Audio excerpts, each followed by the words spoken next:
Everyone, welcome back to Pinky Andhra రుచులు. ఈరోజు మనం చేయబోయేది గోబీ పరాఠా. నేను చెప్పే టిప్స్ అన్నీ కరెక్ట్గా ఫాలో అయ్యారంటే ది బెస్ట్ గోబీ పరాఠా మీరు కూడా చేయగలుగుతారు. ఫస్ట్ మనం ఒక బౌల్లో నీళ్ళు తీసుకుని అందులో కాస్త పసుపున ఉప్పు వేసి వేడి చేసుకుని దాంట్లోని నేను ఆల్రెడీ ఇక్కడ గోబీ చిన్న చిన్న ముక్కల కింద కోసేసుకున్నాను.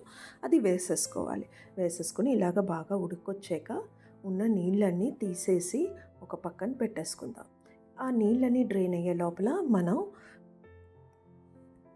గోధుమ పిండి తీసుకుని దాంట్లో కాస్త ఉప్పు వేసుకుని కాస్త వామ్ వేసుకుందాం. నేను ఈ టీ ఫిల్టర్లోని వామ్ని వేసి కడిగేసి దీంట్లో వేసి 2 స్పూన్లు ఆయిల్ వేసుకోండి. దాని తర్వాత కాస్త శనగపిండి వేసుకోండి. దీంతో మనకి బైండింగ్ బాగా వస్తుంది. ఒక్కసారి మిక్స్ చేసుకుందాం.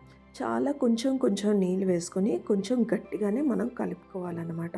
మన ఆట అవ్వండి అలా కొంచెం నీళ్ళు వేసుకుని అలా గట్టిగా కలుపుకుంటే మనకి స్టఫింగ్ బయటికి రాకుండా బాగా వస్తుంది. ఇప్పుడు మనం ఇది పక్కన పెట్టేసి ఇప్పుడు మనం ఆల్రెడీ బాగా డ్రైన్ అయిపోయిన గోబీ ఉంది కదా, వాటర్ అంతా డ్రైన్ అయిపోయిన గోబీ, దాన్ని గ్రేట్ చేసేసుకుందాం. ఇలాగా గ్రేట్ చేసేసుకోవాలి. తర్వాత ఒక ప్యాన్ తీసుకొని దాంట్లో ఆయిల్ వేసుకొని కరివేపాకు ఇంకా ఉల్లిపాయలు బాగా చిన్న ముక్కల కింద కోసుకుని ఉల్లిపాయలు, పచ్చిమిరపకాయలు, అల్లం వేసి ఈ గ్రేటెడ్ గోబీ కూడా వేసుకోవాలి. ఇక్కడ కాస్త ధనియాల్ని దంచుకొని వేసుకున్నాను. కాస్త కారపొడి ఇంకా గరం మసాలా పౌడర్ వేసి ఫ్రై చేసాక లాస్ట్లో కాస్త స్టఫింగ్ చల్లారాలి. బాగా ఫైన్గా చాప్ చేసిన కొరియాండర్ వేసాను. చూసారా, మన ఆట కరెక్ట్గా ఉంది.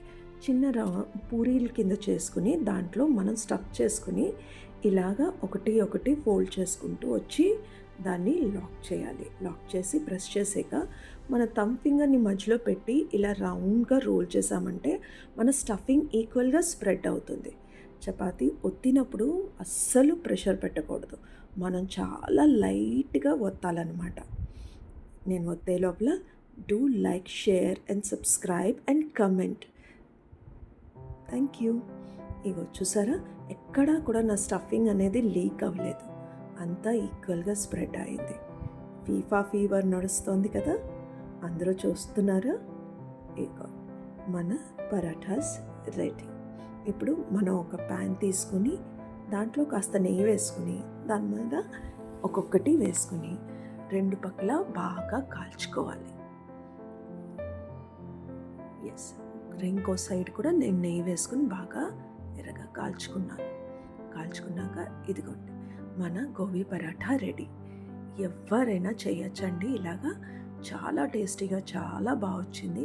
నేను ఒక గ్రీన్ చట్నీ కూడా చేశాను, అది కూడా వీడియో నేను త్వరలో చేసి ఖచ్చితంగా పెడతాను. పెరుగుతో కానీ ఆవకాయతో కానీ తినచ్చు. చూసారా, స్టఫింగ్ చాలా ఈక్వల్గా స్ప్రెడ్ అయింది. Enjoy, like, share and subscribe Pinky Andhra రుచులు.